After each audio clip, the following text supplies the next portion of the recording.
अस्सलाम वालेकुम दोस्तों, कैसे हैं दोस्तों। आज की वीडियो में हम बात करने जा रहे हैं सिंपल पीरियोडिक एनालॉग सिग्नल यानी साइन वेव्स की। तो शायद ये टाइटल देखकर आप लोगों को थोड़ी बहुत कन्फ्यूजन हो रही हो, तो बगैर कोई टाइम जाए कि हम वीडियो की तरफ बढ़ते हैं, जहाँ जाकर आपको थोड़ी बहुत कन्फ्यूजन आपकी कम हो जाएगी। तो दोस्तों सबसे पहले हमने बात की थी सिग्नल्स की। तो हमने कहा था सिग्नल दो किस्म के होते हैं, एक पीरियोडिक और एक नॉन पीरियोडिक। ना पीरियोडिक सिग्नल्स कौन से होते हैं? पीरियोडिक सिग्नल्स हमारे वो सिग्नल होते हैं जो किसी पैटर्न को फॉलो करते हैं और वो पैटर्न बार बार रिपीट करते हैं। जैसा कि ये एक आपको एक साइन वेव दिखाई थी, ठीक है। तो ये यहाँ से लेकर यहाँ तक, ठीक है। मैं हाईलाइटर ले लेता हूँ, ठीक है। तो ये हमारा एक पैटर्न था, ठीक है, जो उसने फॉलो किया था हमारे एक सिग्नल ने, ठीक है। ठीक है, ये हमारा फर्स्ट पैटर्न हो गया, ठीक है। उसके बाद ये एक दूसरा पैटर्न था, ठीक है। यानी ये वैसे ही पीटर पैटर्न था और ये रिपीट कर रही थी, और ये एक तीसरा पैटर्न था, ठीक है। और ये तीन पैटर्न थे। इसी तरह हमारे जो डिजिटल सिग्नल थे उनका भी यही इशू था, और इसी तरीके से ये भी दो तीन पैटर्न इससे कंप्लीट किए थे। तो हमने कहा था पीरियाडिक सिग्नल वो सिग्नल्स होते हैं जो कि कोई पैटर्न फॉलो करते हैं, ठीक है। जैसे कि आप इन सिग्नल्स में देख सकते हैं कि ये पैटर्न फॉलो कर रहे हैं, ठीक है। तो हमने कहा था नॉन पीरियोडिक सिग्नल कौन से होते हैं जो कोई पैटर्न नहीं फॉलो। ये देखें सिग्नल रैंडम से हैं, सारे सिग्नल रैंडम से हैं, ठीक है। इनमें कोई पैटर्न नहीं है, ठीक है। अगर जब पैटर्न आया ही नहीं तो रिपीट कैसे होगा, ठीक है। तो यही हमारे पीरियोडिक और नॉन पीरियोडिक में डिफरेंस है कि पीरियोडिक सिग्नल एक पैटर्न को फॉलो करते हैं, जबकि नॉन पीरियोडिक सिग्नल एक पैटर्न को फॉलो नहीं करते। तो हमने कहा था कि हम डिस्कस करेंगे पीरियोडिक एनालॉग सिग्नल्स और नॉन पीरियोडिक डिजिटल सिग्नल, ठीक है। तो आज हम बात करने जा रहे हैं पीरियोडिक एनालॉग सिग्नल्स की, ठीक है। तो जैसा कि सिग्नल्स की दो टाइप्स होती हैं, एनालॉग और डिजिटल, ठीक है। तो एनालॉग सिग्नल इधर पीरियोडिक होते हैं या नॉन पीरियोडिक, इसी तरह डिजिटल सिग्नल हमारे पीरियोडिक होते हैं या नॉन पीरियोडिक होते हैं, ठीक है। तो हमने कहा था हम पीरियोडिक एनालॉग सिग्नल्स की बात करेंगे। तो पीरियोडिक एनालॉग सिग्नल की भी दो टाइप्स होती हैं, एक होती है सिंपल पीरियोडिक एनालॉग सिग्नल्स और दूसरी होती है कंपोजिट पीरियोडिक एनालॉग सिग्नल्स, ठीक है। तो जो हमारा टॉपिक है वो आज का है, वो सिंपल पीरियोडिक एनालॉग सिग्नल या उन्हें दुरफिया में साइन वेव्स भी कहा जाता है, ठीक है। तो सिंपल पीरियोडिक एनालॉग सिग्नल वो सिग्नल होता है, पीरियोडिक सिग्नल होता है। पीरियोडिक से मुराद ये है कि जो पैटर्न फॉलो कर रहा है। सिंपल से मुराद ये होता है कि वो एक ही टाइप के सिग्नल होते हैं, उसमें कोई इतनी ज़्यादा वैरायटी नहीं होती, यानी एक ही किस्म के होते हैं, ठीक है। उसके बाद हमारे हो गए हैं उसकी दूसरी टाइप जो थी पीरियोडिक एनालॉग सिग्नल की थी, वो थी कंपोजिट पीरियोडिक एनालॉग सिग्नल, जो एक से ज़्यादा सिंपल पीरियोडिक एनालॉग सिग्नल से मिलकर बने होते हैं, ठीक है। इनमें वैरायटी होती है थोड़ी बहुत, ठीक है। लेकिन ये पीरियोडिक की तमाम खसूसियात इनमें होती हैं, यानी एक से ज़्यादा साइन वेव्स इसमें कनेक्ट होती हैं। मतलब ये एक साइन वेव है, ये दूसरी, यानी इस तरीके से, ठीक है। तो इसमें यानी इनके अंदर भी पैटर्न होता ही होता है, ठीक है। तो ये एक से ज़्यादा जो हमारे सिंपल पीरियोडिक एनालॉग सिग्नल या साइन वेव्स हैं उनका कम्बिनेशन होते हैं, ठीक है। तो साइन वेव की तीन एट्रीब्यूट्स होते हैं। पहला है एम्पलीट्यूड, दूसरा है फ्रीक्वेंसी और तीसरा है फेज शिफ्ट, ठीक है। तो ये हमारी एक साइन वेव है, तो उसकी करैक्टरिस्टिक के बारे में थोड़ी सी बातें करते हैं। तो सबसे पहले है एम्पलीट्यूड। जैसा कि आप लोगों ने मैट्रिक में या नाइन्थ में अपने फिज़िक्स में पढ़ा होगा, एक पेंडुलम की मिसाल दी जाती थी, ठीक है। पेंडुलम की एक साइड को हम हाथ में पकड़ देते और उसको वो नीचे पेंडुलम घूम रहा होता था, ठीक है, नाप सी घूम रही होती थी। तो हम लोग ये बताते थे कि हम एक पोजीशन लेते थे, ठीक है। तो जो उसकी डिस्टेंस हो जाती थी मैं यानी बेस से, ठीक है, तो हम कहते थे कि ये इस पेंडुलम का एम्पलीट्यूड है, ठीक है। तो यही हमारे सिग्नल्स का मामले में भी है, वेव्स के मामले में भी, कि ये जो हमारा बेस है, यानी ये हमारा जो एक्सिस बना हुआ है, इसके रिलेटिव जो इसकी डिस्टेंस है, ठीक है, जो हमारा डिस्टेंस है उसको हम एम्पलीट्यूड कहते हैं, ठीक है। तो यहाँ मैं पेन ले लेता हूँ, अब हाईलाइटर से काम आगे चला गया। इसी तरीके से यहाँ हमारा एम्पलीट्यूड हो गया। एम्पलीट्यूड ये नहीं होता कि पीक ही हो, एम्पलीट्यूड यहाँ भी हो सकता है, ये भी हमारा एम्पलीट्यूड है जो कि ज़ीरो है, ठीक है। ये जो हमारा एम्पलीट्यूड है वो पीक पर है, ठीक है। तो इसके अलावा यहाँ भी एम्पलीट्यूड हो सकता है, यहाँ भी हो सकता है विद रिस्पेक्ट टू दिस, ठीक है। तो ये हमारा एम्पलीट्यूड होता है कि ये बताता है कि एक पॉइंट पर सिग्नल की क्या वैल्यू थी, ठीक है। तो अब दूसरा जो एट्रीब्यूट है वो साइन वेव्स का, वो है फ्रीक्वेंसी। तो फ्रीक्वेंसी को हमें मालूम होने से पहले हमें पीरियड्स के बारे में पता होना चाहिए। पीरियड्स को अमूमन टी से डिनोट किया जाता है। तो जैसा कि मैंने आपको लास्ट वीडियो में बताया था कि पीरियड्स मुराद ये होता है कि वो टाइम होता है सेकंड में जिनके अंदर जो आपका सिग्नल है वो अपना एक साइकिल कंप्लीट करता है। फ्रीक्वेंसी इसका अपोजिट है, ठीक है। तो इससे मुराद ये है कि 1 सेकंड के अंदर कितने पीरियड कंप्लीट हो रहे हैं, ठीक है। तो फ्रीक्वेंसी को एफ से डिनोट किया जाता है, ठीक है। और इसकी दूसरी डेफिनेशन ये है कि एक सेकंड के अंदर कितनी साइन वेव्स चेंज हो जाती हैं। फ्रीक्वेंसी और जो पीरियड है वो एक दूसरे के रेसिप्रोकल है, ठीक है। फ्रीक्वेंसी इज़ 1/t और जो टाइम पीरियड है वो 1/f है। तो फ्रीक्वेंसी कैसे डिटर्मिन की जाती है, वो है कि कितने साइकिल्स हैं, ठीक है। हमारा एक सिग्नल यहाँ से स्टार्ट हुआ है, यहाँ आके कंक्लूड हुआ है। तो जनाब ये हमारा एक साइकिल हो गया, ठीक है। और ये हमारा दूसरा साइकिल हो गया, यहाँ दूसरा साइकिल कंप्लीट हो गया, और यहाँ के हमारा तीसरा साइकिल कंप्लीट हो गया। तो हम ये कह सकते हैं कि हमारे 3 साइकिल थे, ठीक है, एक सेकंड में, ठीक है। तो ये होना चाहिए था जो हमारा फ्रीक्वेंसी है वो 3 हर्ट्ज़ होगी, ठीक है, 3 साइकिल है, ठीक है, 3/1, ठीक है। तो हमारा 3 होगी।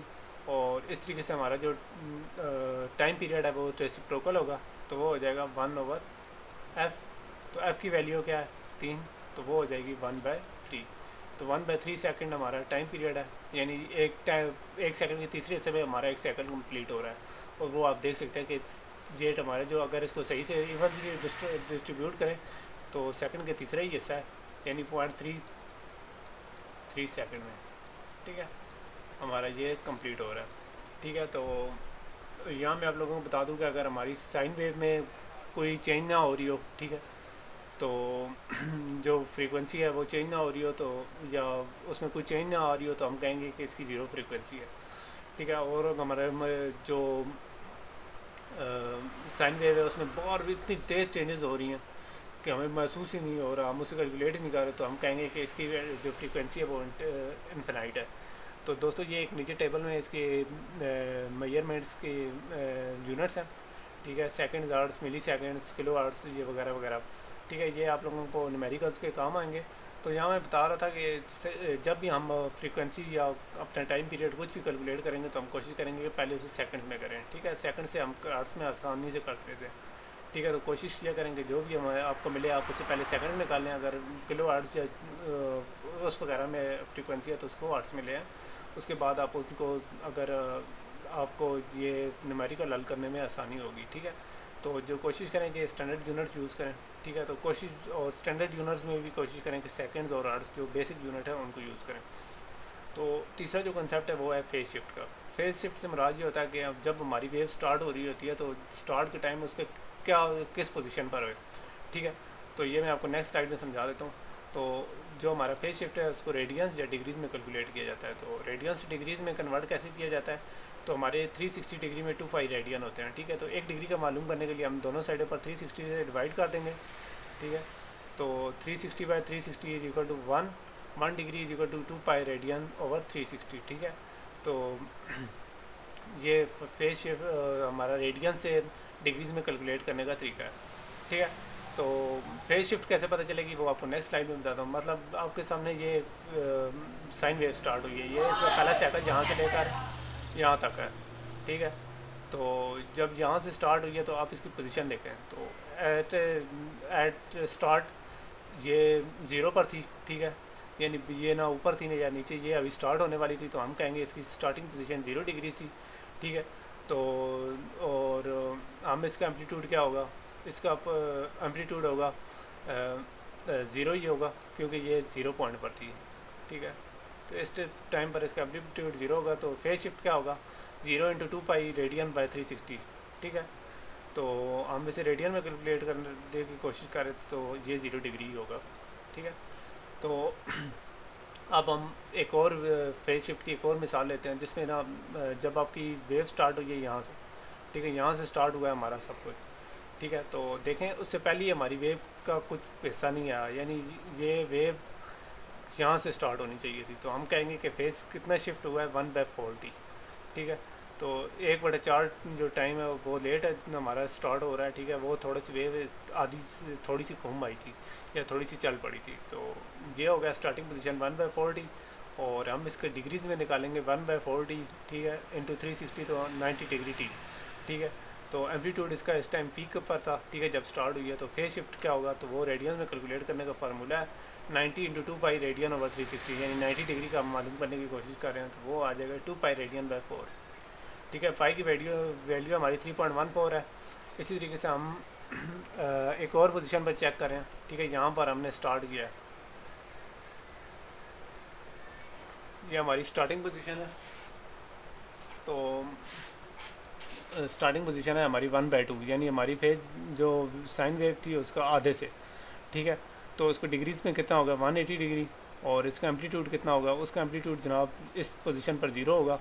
और इसका फेज शिफ्ट कितना होगा, तो वो होगा जनाब ये रेडियन को में मालूम करने का फार्मूला है 1 × 2 25 रेडियन 360 ओवर 360। 1/80 को 2 से मल्टीप्लाई करें तो 360 बाय पाई बाय 360। तो ये हमारा जो रेडियन में वैल्यूज़ आ जाएंगी वो पाई रेडियन हो जाएंगी, ठीक है। और इस तरीके से बात कर लेते हैं थोड़ी सी वेव लेंथ के बारे में कि वेव लेंथ क्या होती है, ठीक है। वेव लेंथ दो चीज़ों से मिलकर बनी हुई है, वेव और लेंथ, ठीक है।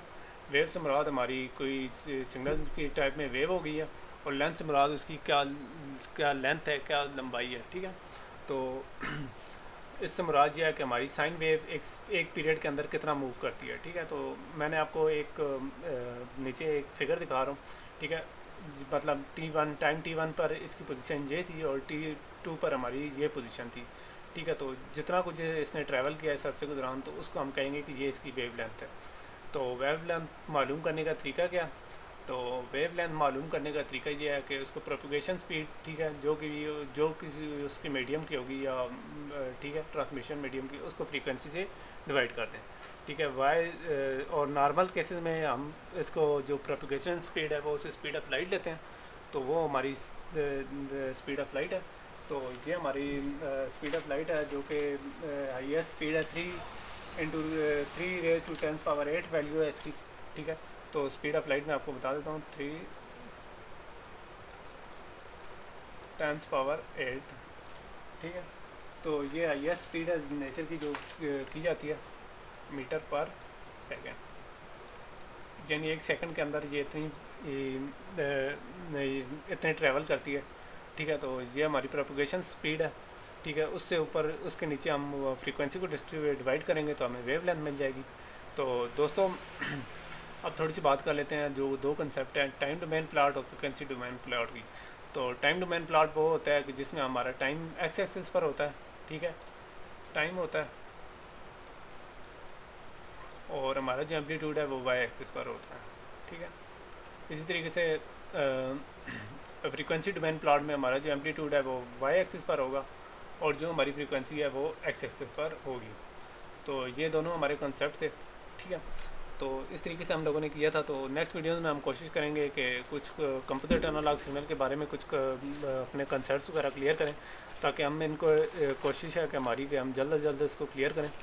कि और मेरी तमाम दोस्तों से रिक्वेस्ट है कि जो नए लोग आए हैं वो हमारे चैनल को सब्सक्राइब करें, ठीक है। तो सब्सक्राइब के बार बार क्यों किया जाता है कि जब आप लोग सब्सक्राइब करते हैं, नीचे रिएक्ट करते हैं या अपने कमेंट्स शो करते हैं या कंटेंट के बारे में फीडबैक देते हैं या कुछ करते हैं, तो हमें पता चलता है कि लोग इसको उसमें इंटरेस्टेड भी हैं, ठीक है। तो इस तरीके से ना सिर्फ आप लोगों का इंटरेस्ट बढ़ता रहता है, हम लोगों का भी इंटरेस्ट बढ़ता रहता है, ठीक है। अगर आप लोगों को मेरी आवाज़ में तेज़ लग रही है या उसका क्या नाम है स्पीड ज़्यादा लग रही है, तो मैं खुद भी कोशिश कर रहा हूँ कि थोड़ा स्लो बोलूँ। लेकिन अगर आपको कोई इशू आ रहा है तो आप यूट्यूब पे नीचे सेटिंग्स में जाके जो स्पीड है उसको थोड़ा सा कम कर सकते हैं।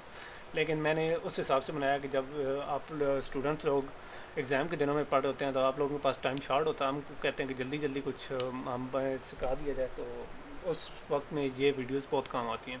बहरहाल तो नेक्स्ट वीडियो तक मैं आप लोगों से इजाज़त चाहता हूँ, ठीक है। तो ये साथ वाली वीडियोस को लाइक चेक करें प्लेलिस्ट को। तब तक के लिए इजाज़त दें, अल्लाह हाफ़िज़।